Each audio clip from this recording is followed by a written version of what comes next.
Intricate, convenient, and crucial to millions of New Yorkers, the subway system.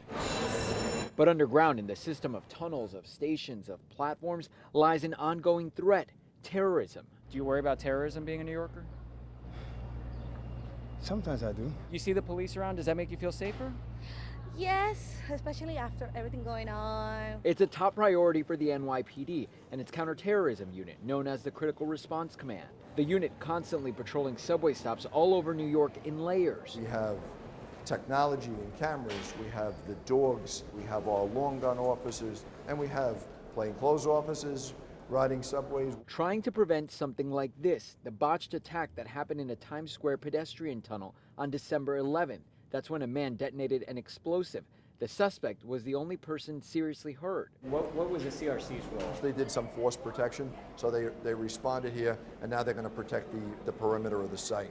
So we've seen in other cases that there's an initial explosion or an initial incident. The terrorist tactics are to wait until the first responders arrive and then have a secondary device go off. Counterterrorism Chief James Waters says it could have been worse. That's why under and above ground, bomb-sniffing dogs patrol alongside NYPD officers. He could stay here at a choke point where everybody's funneled in and make it just easy.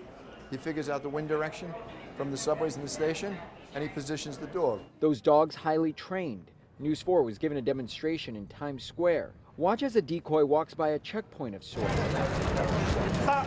The canine detects explosive powder in the decoy's backpack. Hundreds of people walking past the dog, and the dog quickly indicated to the handler that someone walking by had some type of precursor for an explosive. According to the NYPD, since 2001, there have been 44 terror plots concocted or targeting New York. Out of those plots, 5 of them specifically targeted subway stations, trains, and tunnels. Downstairs in the subway system presents unique challenges because you're underground. Officers have to maneuver through passageways. 5.6 million people use the subway every weekday at different stations in a variety of ways. The NYPD, its counterterrorism group, is patrolling, making sure those millions get to where they're going safely. Ray Vieda, News 4, New York.